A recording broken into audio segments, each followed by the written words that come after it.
if we think and feel that we are a separate self, that we are a body and a mind sitting on a chair, then yes, there is a process.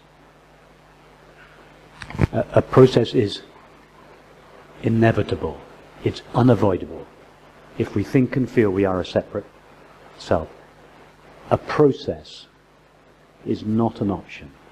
It's mandatory. It's unavoidable. The correct Advaita answer is, of course, no, there's nothing to do. Okay. But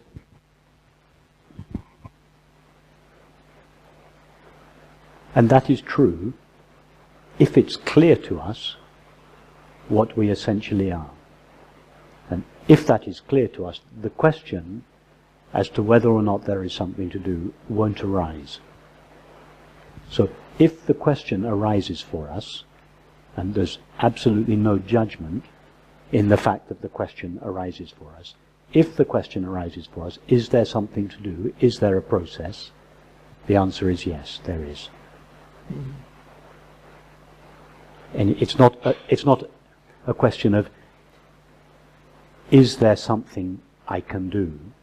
It's rather to notice that you are already engaged in a process. You are already doing something.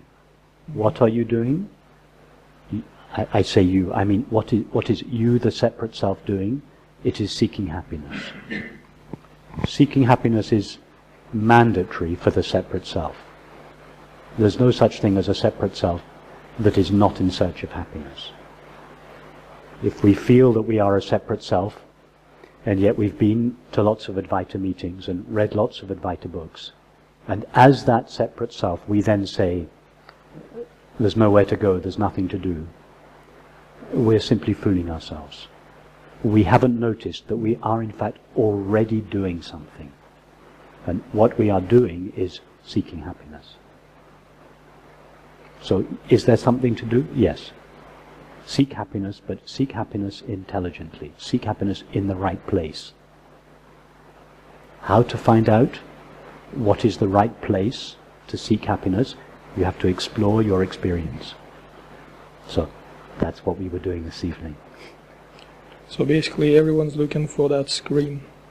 That's Everyone that thinks or feels that they are a separate self, yeah.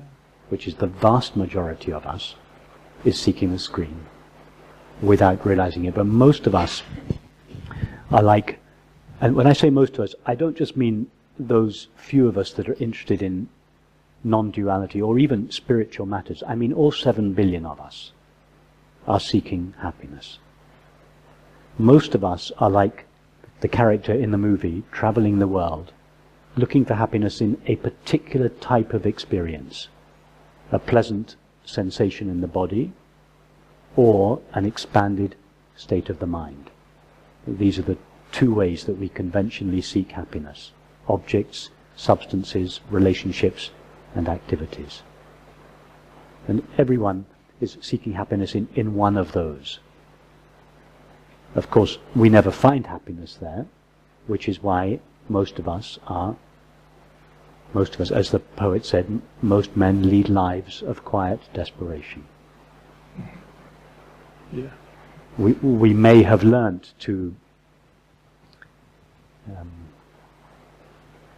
accommodate our sense of desperation, to keep it at bay reasonably well, through the acquisition of certain objects, substances, relationships, activities, but in our heart, in the privacy of our hearts, in those moments when there is no particular object grabbing our attention, the sense of there being something missing returns over and over and over again. And it's as a result of that sense of lack that we are motivated towards an object, a state, a substance, an activity, or a relationship. Sooner or later,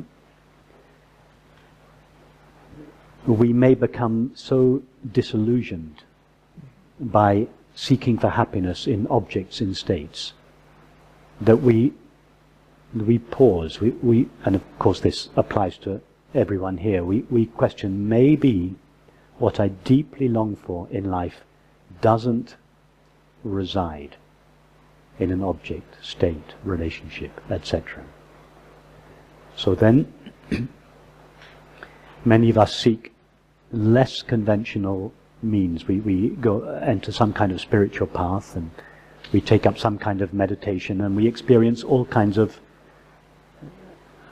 less normal phenomena, expanded states of mind, samadhis, and these for a while seem to be the answer to our search for happiness. But sooner or later, like the conventional objects in the world, they let us down. They don't provide lasting peace and happiness. So at some stage, many of us even get to the end of